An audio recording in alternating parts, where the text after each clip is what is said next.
bienvenidos a todos en este 9º Encuentro Nacional de Juegos de Mesa. Estamos en la charla de infancia.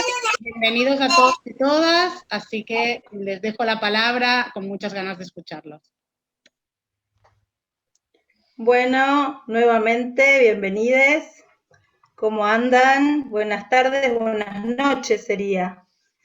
Y en este 9º Encuentro Nacional de Juegos de Mesa, obviamente modalidad virtual, el año pasado fue en Villa María, Córdoba, este año por razones obvias, estrenando la modalidad virtual. Mi nombre es Lorena y me invitaron a moderar un poquito este espacio dentro del gran encuentro, donde nos reunimos para pensar el juego y las infancias. Todos tenemos algo en común, los que estamos en este momento escuchando y viéndonos. ¿Qué tenemos en común? El juego, como jugadores, como promotores de juego, como inventores, como creadores, como pensadores, como gente que le pone el cuerpo, y además las infancias. Seguramente todas y todas vamos a coincidir en que el juego es un contenido de alto valor cultural para el desarrollo cognitivo, afectivo, ético, estético, moral y social, y que para que suceda esta experiencia en donde los niños y las niñas construyan significados y se apropien del mundo y todo lo que ya sabemos, es fundamental y necesaria la presencia de adultos, de adultes, de personas que pongan el cuerpo, que piensen para estas infancias, para que seleccionen criterios para elegir qué brindarles, qué acercarles. Al ser tan pequeños y tan pequeñas, es necesario y fundamental la presencia de un otro. Así que para charlar sobre esto, hoy tenemos la presencia de Julieta Vega, de La Jugandera Mágica y de la editorial La Jugandera. También va a estar con nosotros Darío Levín, de Juegos Nivel, escritor también con mucha experiencia en literatura infantil y juvenil, y Vanessa Couso y Sabri Bellanchi de La Cantera.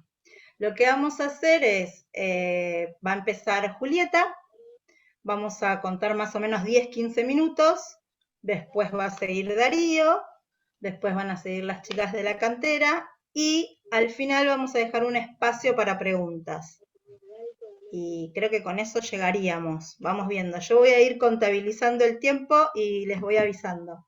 Así que, Julieta, cuando quieras, nos empezás a contar tu experiencia con el juego y las infancias. Buenísimo. Bueno, hola a todos. Qué placer estar acá contándonos. Bueno, mi nombre es Julieta, yo soy parte de La Jugandera Mágica, es una editorial con juegoteca Moviciento. Inicialmente nuestro proyecto surge como una juegoteca itinerante con la intención de generar espacios de juegos, invitar a jugar y compartir un poco de la magia del encuentro y del juego. En este camino, cuento un poquito de la historia como para después, yo voy a focalizar en una experiencia que es la producción del juego Nació Popular, que es pero cuento un poquito ahí el recorrido. Bueno, nosotros inicialmente siempre pensamos este proyecto como independiente y autogestivo, y esa autogestión la pensamos a través de los juegos de mesas de autores nacionales, de la venta de juegos de mesa. Tuvimos la oportunidad de ahí con La Cantera poder conocer la noche de juegos de mesa y poder conocer algunos juegos de producción nacional, y bueno, nos parecía súper interesante y necesario poder compartir y difundir toda esta producción que estaba surgiendo en la Argentina y que por ahí no todos teníamos acceso a eso. Bueno, y así, conociendo diferentes juegos, también pudimos conocer diferentes historias y las personas que estaban detrás de esos juegos de mesa. Así que creo que un poco desde ese lado también surge la idea de crear algo propio. Bueno, nosotros inicialmente, cuando pensamos en Nació Popular, que es una evolución del clásico piedra, papel o tijera, pero van apareciendo otros personajes que van haciendo otros juegos, tiene 4 formas de jugar. Inicialmente pensamos poder bajar un juego tradicional a cartas para los más peques, para que las infancias pudieran introducirse en los juegos de mesa y empezar a manipular cartas y componentes. Bueno, nuestra experiencia es que tuvimos una idea, la pasamos a papel, un amigo le dio vida, y como teníamos un espacio de juegoteca, saliendo a jugar, tuvimos la oportunidad de jugarlo con algunos niñes, y bueno, fue así que gustó y que decidimos empezar a producirlo. El juego inicialmente tenía cartas, fichas y nada más, pero nos pasaba algo muy recurrente cada vez que jugábamos, que era que cualquier persona de cualquier edad, siempre que jugaba algo, preguntaba, ¿y qué me gané cuando ganaba? Entonces un poco nosotros tratábamos ahí de bajar esta idea, como de alejarnos de esta cosa de la apuesta, que está muy asociada a los juegos de mesa o al ganar, o de esa glorificación, y siempre intentábamos ahí como intervenir como, bueno, te ganaste compartir un tiempo con otro, conocer un juego nuevo, hacer algo espontáneo, porque muchas veces jugábamos en el espacio público, divertirte, sonreír. Y un día dijimos, bueno, te ganaste un abrazo. Y a partir de ahí es como que a nosotros nos quedó una idea reflotando que fue, ¿por qué no hacemos un dado de abrazos? Así fue como a Nación Popular le introducimos un dado de abrazos con la intención de que la competencia terminara en un abrazo. Y de esa forma, no sé si fuimos realmente conscientes de que este juego, este dado termina teniendo, creo yo, mucho valor en el juego. De hecho, le agrega otro condimento y otra cosa que en las infancias me parece súper importante. ¿Por qué? Porque este dado, primero que focaliza, o lo que intentamos nosotros en el juego, fue focalizar el compartir por el competir. Digo, no está mal que haya competencia, pero sí como fomentar esa agresividad o esa, sobre todo en las infancias. Entonces quisimos como focalizar más en esa compartida, en eso somos compañeros de juego, y ganamos cuando jugamos. Entonces, cuando jugamos juntos.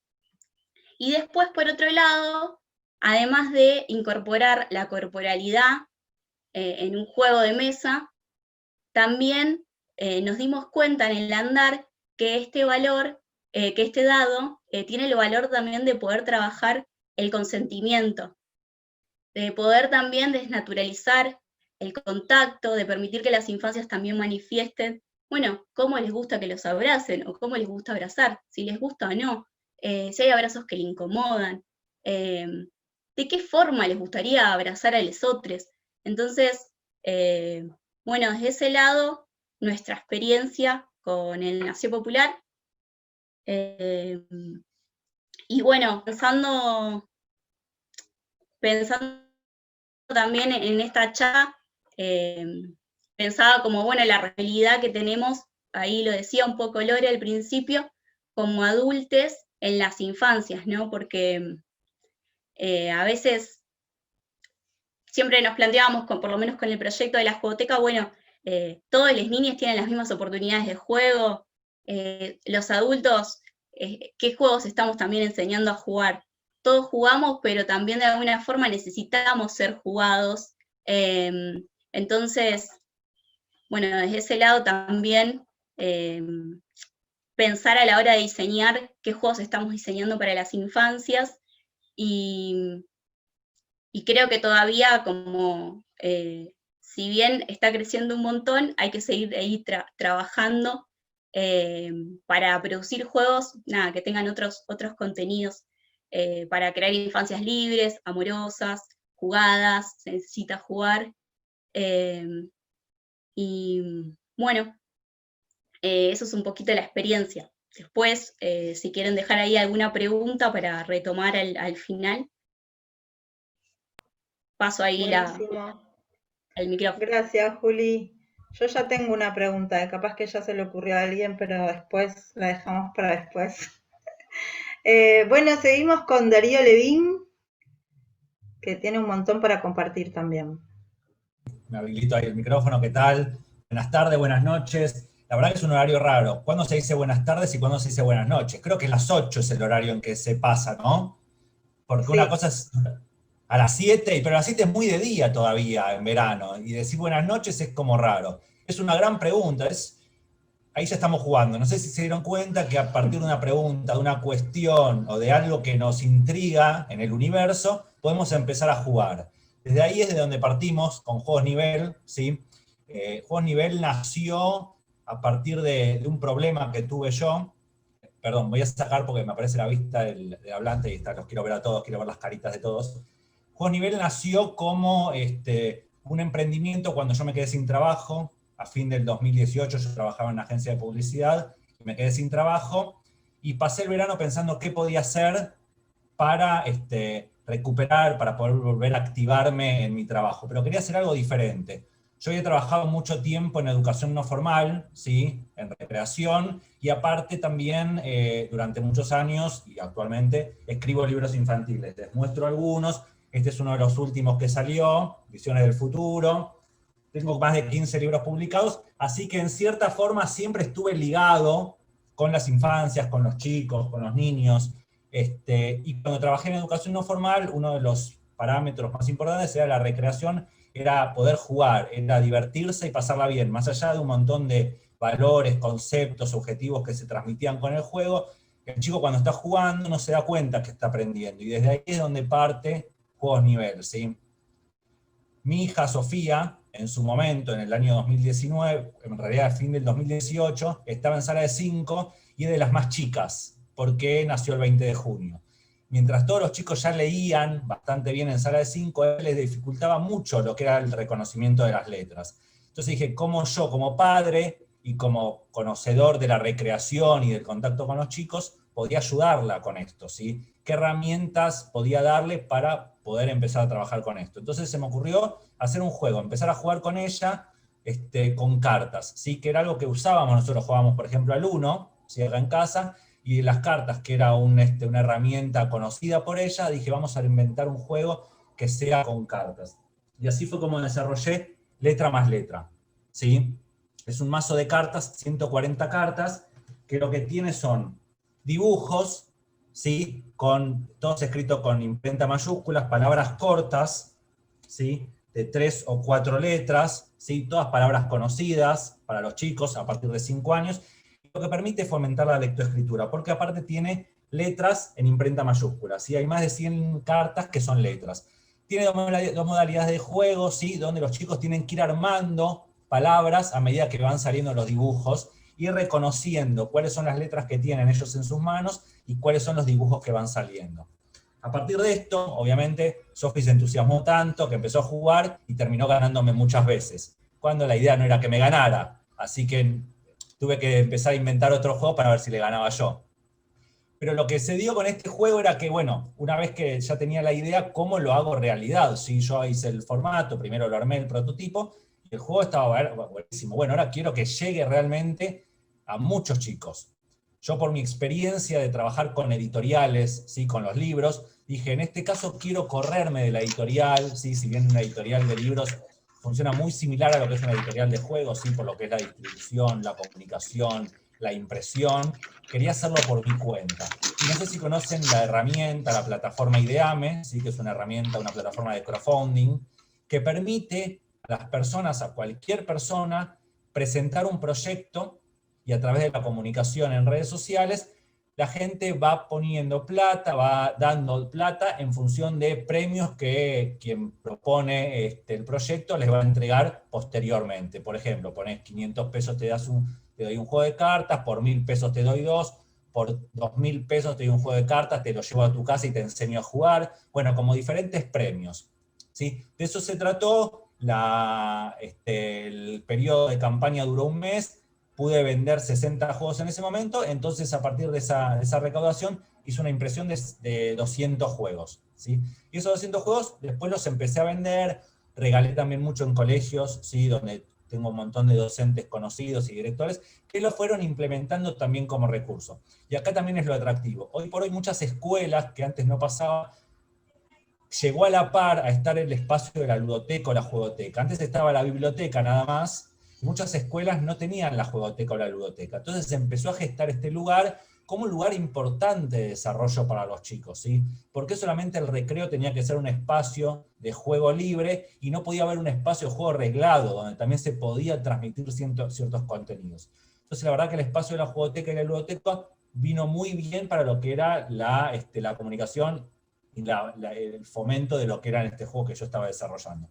Así que bueno, el juego empezó a vivir por su cuenta, hoy está en la página web, tengo otros juegos también, tengo un Memoletras, donde trabajo para los chicos a partir de 7 años, porque están en las letras en cursiva, ¿sí? Dije, tengo una nena de 6 años, de 5 años en su momento, tenía un nene más chiquito, entonces tuve que sacar un juego para chicos a partir de 4 años, sí, que hay muy poco en el mercado también, sí. Los chicos de 4 años hoy no encuentran tantos juegos de mesa donde puedan empezar a trabajar, entonces la idea es poder aplicar con un chico de 4 años y hasta 3 años también lo puede jugar, porque es un juego muy sencillo, es un juego de recorridos sin tableros, sin dados, es muy sencillo, y la verdad que está bueno poder empezar a traer a los chicos desde chiquitos con este tipo de recursos lúdicos, ¿sí?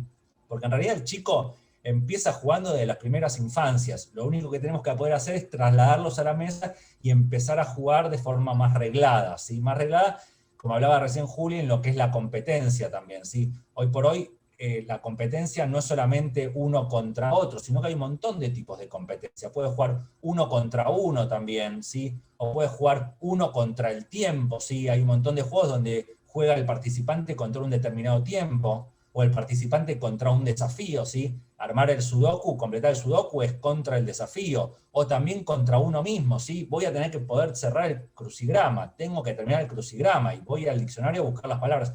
Hay como un montón de recursos que el adulto también los tiene incorporado a través de sus años y no se dio cuenta, y eso está buenísimo. El problema es que el adulto va perdiendo el placer del juego. Hay una frase de Piaget que a mí me gusta mucho, que dice: el ideal que personalmente trato de alcanzar es seguir siendo niño hasta el final. La infancia es la fase creadora por excelencia, ¿sí? Y el juego como herramienta de creación es importantísima, muy a la par de lo que es el libro. Por eso yo lo tengo muy íntimamente relacionado en mi ser, en mi forma de pensar, que el juego y el libro tienen que ir de la mano, tienen que estar acompañados, y en las escuelas tiene que haber un espacio. Y si no hay una ludoteca o una juegoteca, el docente tiene que poder también tener las herramientas para, como cuando le pide a un chico que atraviese ciertos valores a través de un libro, de un cuento, que pueda hacerlo a través de un juego, ¿sí? Un juego también es una herramienta muy interesante para poder acercar a los chicos a una realidad que viven y que pueden estar, y que desde la parte de la diversión, que quizás en las casas no se suele dar a veces, es como muy bueno poder recuperar y atraparlo. Y el adulto también, que pueda empezar a jugar, también es muy importante, y más si lo hace con chicos, con sus alumnos, con sus hijos, con sus primos, con sus sobrinos. Básicamente eso, no sé cómo estoy de tiempo, si voy bien. Muy bien, muy bien, te quedan 7 minutos, 7 segundos si querés seguir hablando. Ah, bueno, esos 7 segundos te los voy a dejar entonces.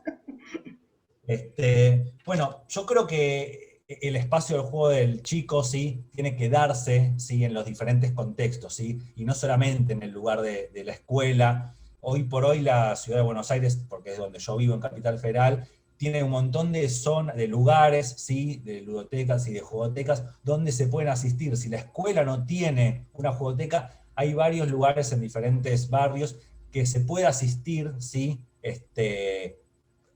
Como una excursión, parte de la escuela, como para conocer lo que son estos tipos de juegos, diferentes juegos. Está buenísimo, la verdad que es una herramienta muy útil. Yo particularmente, bueno, estoy en proceso constantemente de desarrollo de juegos, les mostré algunos, tengo también que se llama Trasnochada, que es un juego con dados, ¿sí? No hay valores puntuales donde trabajo, ¿sí? En estos juegos, sino que tiene que ver con la diversión, pero a la vez hay un montón de contenidos que se están trabajando. El juego tiene dados, lo que es esperar los turnos, lo que es el desafío, hay juegos de para jugar solitarios, que también está muy bueno, y donde a mí me permite ir generando mis propios desafíos. Hace poquito lancé también el Miau, ¿sí? Que es un juego de rapidez visual, también para partir de chicos de 5 años. Los juegos, como pueden ver, y en estos y en su gran mayoría, se puede trabajar con letras, se puede trabajar con números, se puede trabajar con ilustraciones. Hay un montón de herramientas que a mí me permite poder jugar, y cualquier cosa se puede convertir en un juego. Un libro puede convertirse en un juego.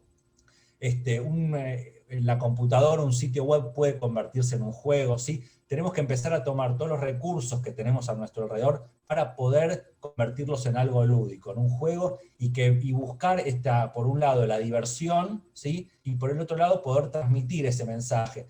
Muchas veces cuando trabajo con los libros, muchas veces los docentes me preguntan, ¿y qué quisiste decir con este cuento? No, yo te pregunto a vos, ¿qué entendiste por este cuento? ¿Sí?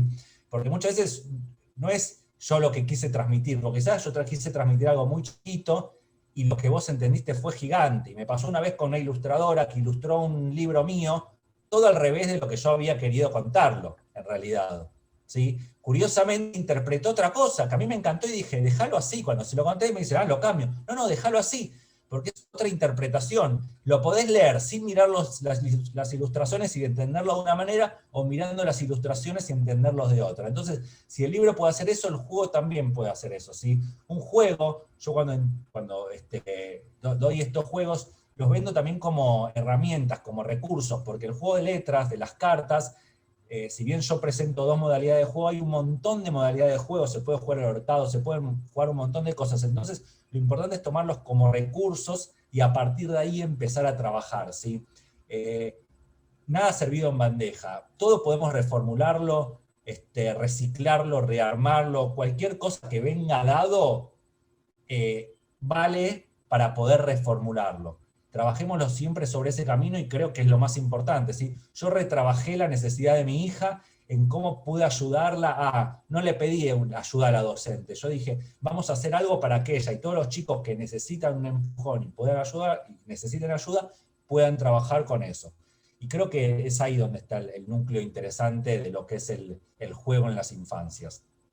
Así que eso por mi parte. Le cedo la palabra a las chicas de la cantera, que por cierto agradezco también, me han cedido muchas veces espacios para poder contar, mostrar los juegos, en sus noches de juegos, en sus eventos, y la verdad que también es una llegada muy importante a quienes pueden recrear, a quienes tienen el mando y la potestad para transmitirle a los chicos, y eso es buenísimo. Así que muchas gracias. Gracias. Ahí dijiste algo que está espectacular, que es la relación entre el libro y el juego, que cuando se comparten ambas cosas, se amplía la mirada. O sea, lo que vos quisiste escribir, lo interpretan de 1000 millones de maneras, y eso hace ampliar la mirada, ampliar la socialización. Tiene mucha relación el libro con el juego, y ahí ya hay una pregunta que te hacen a vos, que la dejamos la pusieron en el chat. Lorena, a mí hasta lo que se me ocurrió, te interrumpo, es sacar un juego sin reglas y venderlo sin reglas, para que me digan, ¿cuáles son las reglas? No, las reglas, ponelas vos, yo te estoy dando una herramienta. Lo que pasa es que es mucho más difícil, no es marketinero. Yo que trabajo en publicidad, eso no es tan marketinero porque no te lo van a querer comprar. Decime cómo se juega porque no te lo compro. Claro, ¿se entiende? Entonces, por eso muchas veces yo ofrezco las reglas, pero cuento que hay un montón de maneras para poder jugar los juegos. Pero bueno, las preguntas, si querés, las vemos después. Dale. Y así como decís que tenés Wow, Miau, que son títulos muy convocantes para los más peques, para Salta, para los de 1, 2, qué difícil, juegos de mesa para los chiquititos, y a eso se embarcaron Vane y Sabri, y ahora nos van a contar cómo lograron semejante hazaña. Bueno, primero de todo, aclaro que a mí algo que me parece muy difícil es leer un reglamento, así que si un juego viene sin reglamento, estaría muy bien. Bueno, me presento, yo soy Vane, y junto con Sabri somos de La Cantera.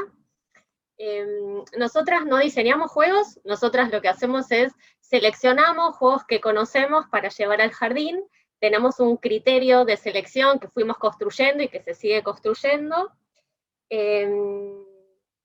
Y nosotras no venimos del campo del diseño, las dos somos docentes de inicial, somos técnicas en recreación, Sabri hace muy poquito se graduó de la licenciatura en educación, y lo que le queríamos contar un poquito es en función de cómo llegamos a pensar los juegos en nivel inicial, y que todo nace a partir de las noches de juego de cantera. Nosotros, quienes acompañan el recorrido de cantera y de las noches de juego, saben que los inicios fueron encontrarnos a jugar al TED, y que en el devenir, en los años, en la investigación y en todas las cosas que fuimos averiguando, eso se transformó en lo que es hoy, ¿no? En paralelo a la investigación también sucedió que la industria nacional fue creciendo un montón, entonces las noches de juegos se pudieron llenar de muchísimos más juegos. Y lo que veíamos, ¿no?, en función de nuestras propias experiencias como jugadoras, es que, no sé, yo por ejemplo cuando era chiquita me gustaba mucho el Reversi, pero nadie quería jugar ese juego, y todos los juegos a los que nos convocaban a jugar eran juegos de preguntas y respuestas. Y a mí, yo los odiaba y yo creía que los juegos de mesa no eran para mí porque eso era lo único que había. Y bueno, a partir de la tecnicatura en recreación y de empezar a investigar con cantera sobre otros juegos, descubrimos que el campo era increíble, no solamente en temáticas, sino también en mecánicas. Y a partir de eso empezamos a pensar, bueno, ¿qué era lo que pasaba con las propuestas de juego de mesa para niñes más pequeñas? Y lo que hicimos fue, por un lado, ver qué cosas teníamos en las escuelas por las que circulábamos, y por otro lado, ver qué había en la juguetería. Yo estoy hablando de 2008, hace mucho tiempo atrás, en donde todo este campo, por lo menos en industria nacional, era muy poquito. Y lo que empezamos a hacer fue investigar a partir de internet, a partir de contactos con distintas personas, qué otros juegos podríamos incorporar.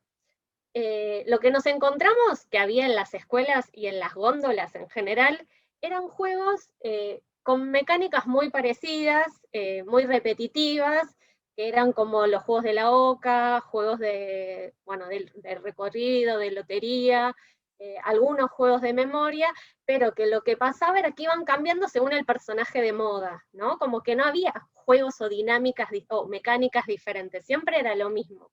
Entonces, bueno, con esta investigación lo que nosotros hicimos, no sé, conocimos ABA como una productora de otro país que nos aportó un montón de información, bueno, entre otras, y lo que hicimos fue construir un criterio de cuáles o cómo íbamos a elegir esos juegos que íbamos a llevar a la sala. Uno de esos criterios fue que siempre implicaran un desafío para quien lo jugara, ¿no? Nosotras en las noches de juego nos pasaba que hay juegos como el juego de la OCA, que tiene un componente de azar altísimo, y que lo único que nos invita es eso, tiramos el dado y tenemos que llegar de un punto al otro, pero no implica que nosotros podamos pensar una estrategia o podamos pensar algo para que ese destino sea diferente o para llegar más rápido. Simplemente es tirar un dado. Entonces, lo que nosotras pensamos es que era importante ubicar a las infancias en otros lugares, en lugares en donde puedan pensar, en donde puedan tomar decisiones, y estos eran dos componentes súper importantes al momento de decidir cuáles llevábamos. Por un lado, un desafío acorde a la edad con la que íbamos a trabajar, y que pudieran tomar algún tipo de decisión. Por ejemplo, uno de los juegos que entraban al inicio, sobre todo en sala de 2, eran los juegos de habilidad, que ahora hace muy poquito una editorial lo sacó, pero en ese momento, bueno, nosotros lo conocimos y lo fabricamos con madera, que es el Billy Beaver, que es un juego en donde hay como una represa, hay varios tronquitos y un castor arriba. Entonces, los troncos tienen distintos colores, hay un dado, y uno tiene que sacar el tronquito del color que dice el dado. Al principio no hacíamos eso, poníamos los tronquitos, el castor arriba, y era bueno, saca uno sin que se caiga, ¿no? Y era increíble en una sala de 2 ver los pibes alrededor de la mesa sacando tronquitos, y que en la medida, claro, en sala de 2, esto que contaba Darío, ¿no? De la diferencia de edades, porque por más de que sean todos de sala de 2, hay pibes que cumplieron 2 hace muy poquito y hay otros que están por cumplir 3, y lo que pasaba es que algunos querían más. Ya era como, bueno, ya estoy recanchere, sé cómo se hace, entonces agregábamos el dado y tenías que sacar el de ese color. Y era súper interesante lo que pasaba.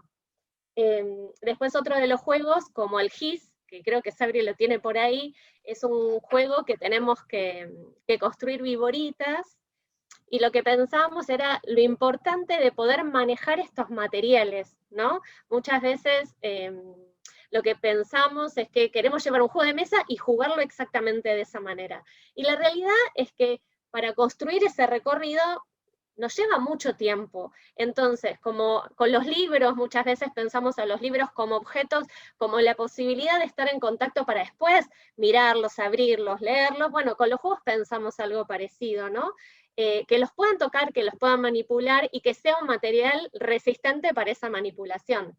El GIS tiene distintas reglas, pero lo primero que hacíamos era mostrar las víboras. Entonces tratábamos de armar las víboras, y la particularidad que tiene es que las víboras no encajan como cualquier otra ficha, sino que siempre están como desfasadas. Entonces los pibes decían, pero esto está mal, y era, no, es así, ¿no? Y poder mostrar que no todo siempre es cuadradito y todo encaja con todo. A veces podemos hacer una víbora re larga, desencajada, que va para un lado y para el otro, y así jugábamos. Sabri, ¿querés seguir vos?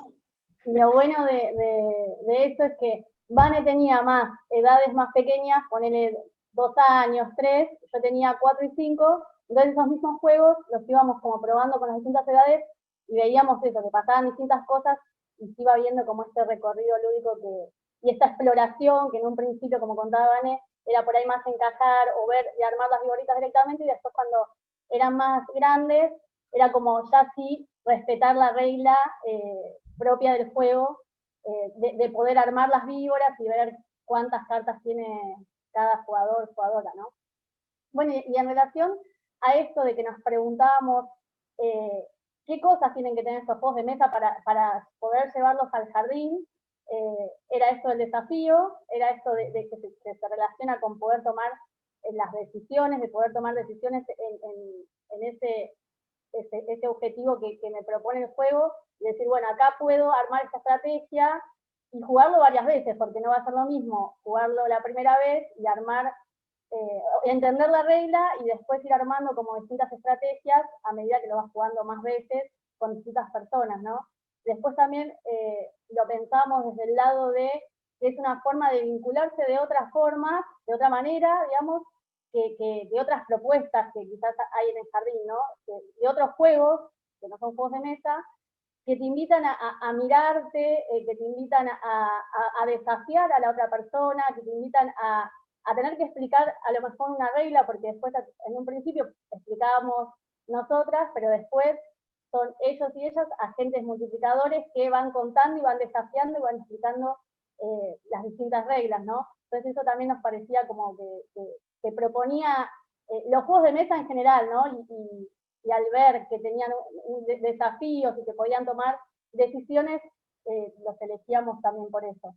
Después, otra de las cosas que tuvimos en cuenta es, bueno, esto de que tiene como contenidos específicos propios de los juegos de mesa en general, que son las reglas, bueno, propios de todos los juegos, pero también algunos en particular, como por ahí en algunos juegos, como contaba Darío, a lo mejor estás trabajando la letra, el número, entonces como que hay ciertos juegos en donde se trabajan como contenidos específicos, ¿no? Pero no solamente eso, sino que algo también más general.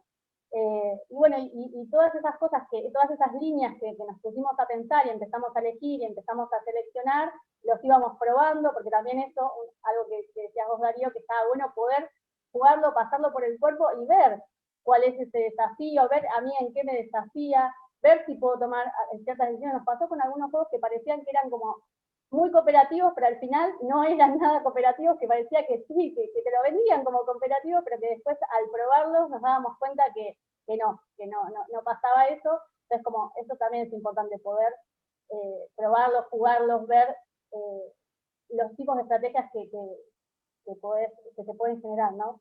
Y bueno, y eso, porque me parece que ya nos estamos yendo y así pueden hacer las preguntas, volviendo al tema de esto de los juegos y la infancia, que un poco ya lo dijo Vane, al pensar todas estas cosas, pensamos en infancias que puedan conocer una diversidad de juegos, elegir qué juego le gusta. Como yo tuve la misma experiencia que Vane, yo los juegos de mesa no conocía muchos, y al entrar a cantera o estar en cantera, se me abrió un universo y dije, no, sí, están buenos los juegos de mesa. Entonces, nada, bueno, nos pusimos también ahí a investigar con Vane y nos dimos cuenta que había muchas cosas interesantes, ¿no?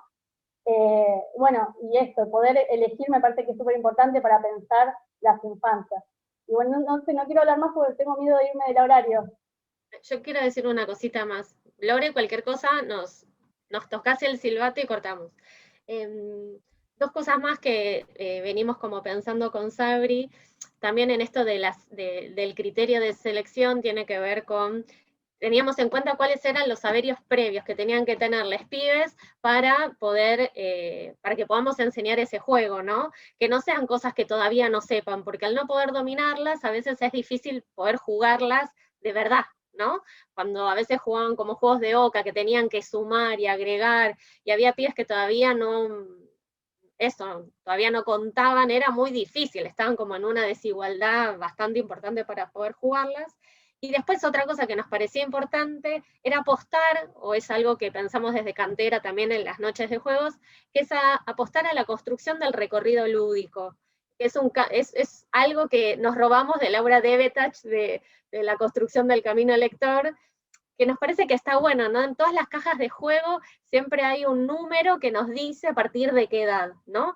Y que ese número es algo que, digo, no sé, quienes editan juegos saben por qué lo tienen que poner, etcétera, modo de orientación, supongo, pero que tampoco es tan así, ¿no? Porque juegos que están pensados para pibes de 5 años, digo, quizás es juegos que lo pueden jugar un pibe de 3 o de 4 que viene con un recorrido lúdico de aquellos, no sé, voy a poner un ejemplo de un juego que no es de acá, que es el Catán, que dice edad sugerida 10 años. Y yo ese juego lo he jugado con una niña de 7 años y me ganó terriblemente, ¿no? Y tiene que ver con esa construcción.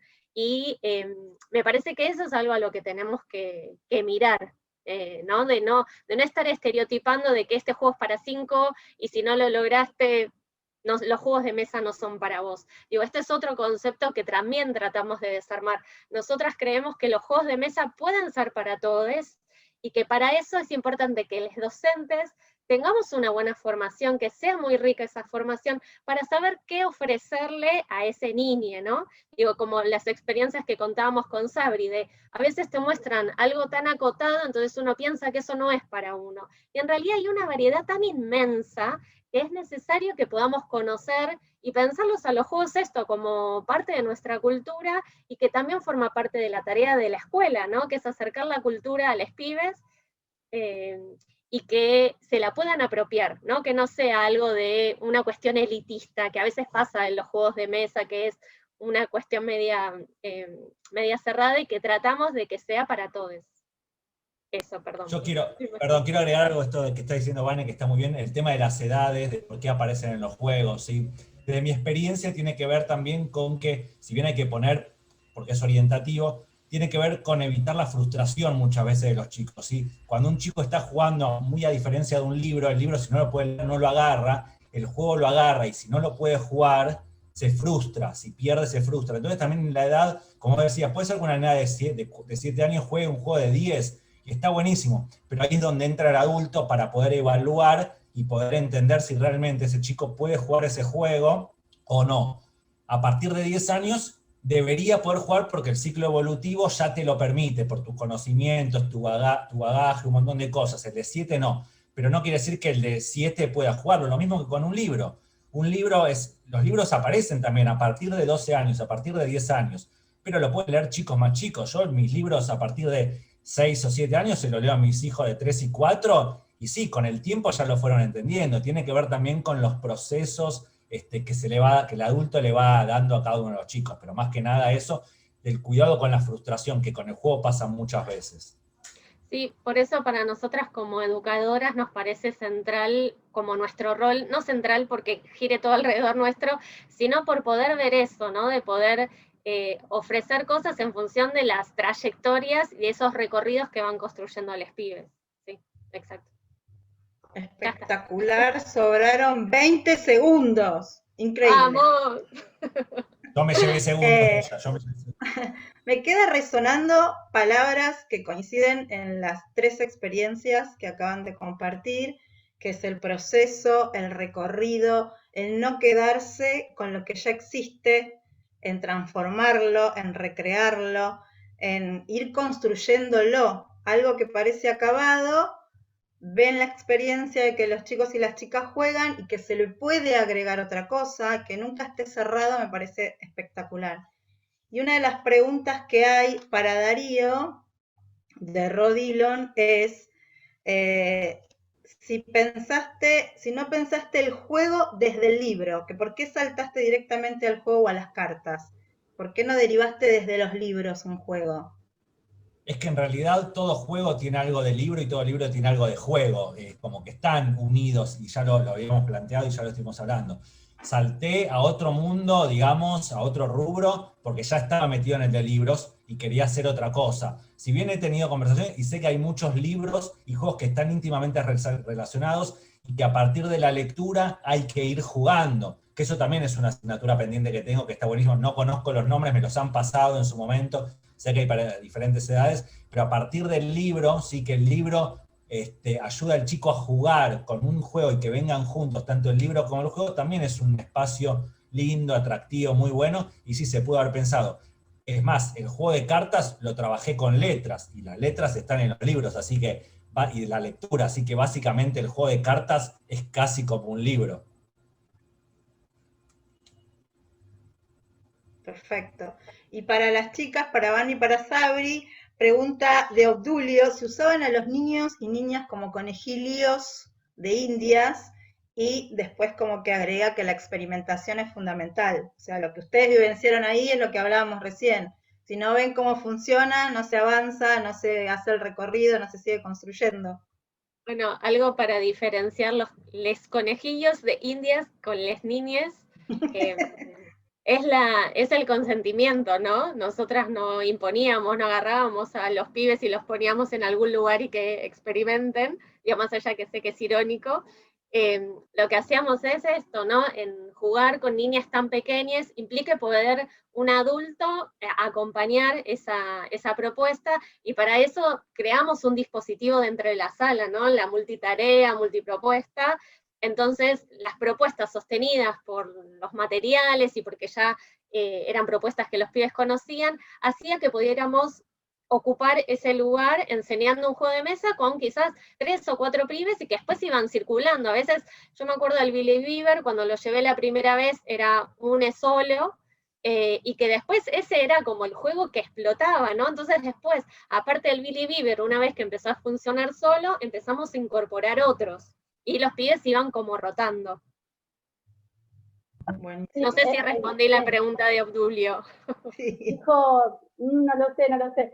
No, agregando lo que decías vos, Vane, que es algo que también habíamos pensado y como planificado de alguna manera, en qué momento podíamos presentar los juegos, que a veces en el jardín, o por lo menos experiencias que yo tuve, se solía presentar quizás un juego para la totalidad, y como que eso también analizábamos, qué difícil que es esperar tantos turnos, entonces como que empezamos a pensar también de qué manera los podíamos presentar, en qué situaciones, para tener grupos como más acotados y poder estar ahí sosteniendo en el momento, sobre todo de la primera vez que hay que explicar, ¿no? Porque después, como decía, digo, los explican entre los mismos chicos y chicas. Sí, fundamental siempre poner el cuerpo, la palabra, la mirada. Es constante en las infancias. Y yo tengo una pregunta para Julieta, si a alguien se le ocurre otra, la puede escribir en el chat, que es cuando me interioricé del juego, nació Popular, que sé que el año pasado ganaron un premio en el 8º encuentro al mejor juego de mesa, categoría infantil. ¿Qué les pasó por la mente cuando empezó la pandemia con esto de los abrazos, de los no abrazos y del dado de los abrazos? Porque me imagino que algo se les habrá cruzado, y esto de poder reinventar, y sé que tienen otros dados, y la posibilidad de seguir construyendo y por ahí poner un dado con otras cosas para que sean los premios de este juego de compartir. Muy bien, ahí está. Sí, ahí nos pasó primero que en un momento qué polémico era abrazarse en este contexto, y después otra contraparte era como, bueno, ¿cuántas formas hoy podemos encontrar de abrazarnos? Cómo al final en un punto decíamos, fuimos precursores, nos adelantamos a esta situación porque empezamos a preguntarnos qué otro tipo de abrazos podía haber, y en este contexto se necesitaba mucho ese abrazo, entonces como pensar de qué forma podemos abrazarnos, que no solo tiene que ver con abrazarnos con las manos y cuerpo a cuerpo, sino que puede ser de otras maneras. Nada, un poco eso. No sé si responde realmente la pregunta, pero... Sí, sí, sí. Como que tenemos múltiples posibilidades ahora. Sin darnos cuenta aprendimos un montón de maneras de saludar, de abrazar, de contener con la palabra, y está buenísimo el Sí, juego. algo que uno toma como natural, que en realidad, o sea, que ¿quién dice cómo se abraza? ¿Quién dice que nos demostramos el afecto de determinada manera? Como, es una cuestión también cultural, ¿no? Que creo que esta pandemia lo súper experimentamos, cómo nos cuesta tanto lo no presencial, porque hay una cosa de que estamos acostumbrados a estar en contacto todo el tiempo. Y también pensar que no para todos es lo mismo, porque digo, el dado de abrazos, también nos dimos cuenta con el dado que había personas que no tenían esa predisposición. Quizá como veníamos del lado de la recreación, por ahí había una predisposición de nosotros, digo, veníamos del Listril, todo el mundo nos abrazamos del Listril, pero también hay diferentes cuerpos, y los cuerpos también tienen su historia, sus recorridos, sus huellas, entonces tampoco significa lo mismo. Me parece que es re fundamental que desde las infancias, como que ellos puedan manifestar también de qué forma se sienten cómodos o no, o qué abrazos no les gustan o les incomodan, porque también es una forma de marcar ahí un límite de su corporalidad. Y es a través de un lenguaje que es el que manejan el juego. El juego y el cuerpo, tal cual. Bueno, ahí dejamos, nos quedan unos minutitos, 1:27. Dejamos en el chat una encuesta que el que tenga ganas, la que tenga ganas, estaría buenísimo que la puedan completar.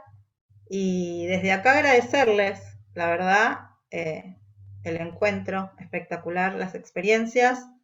Nos vamos más enriquecidos, enriquecidas todas, todes.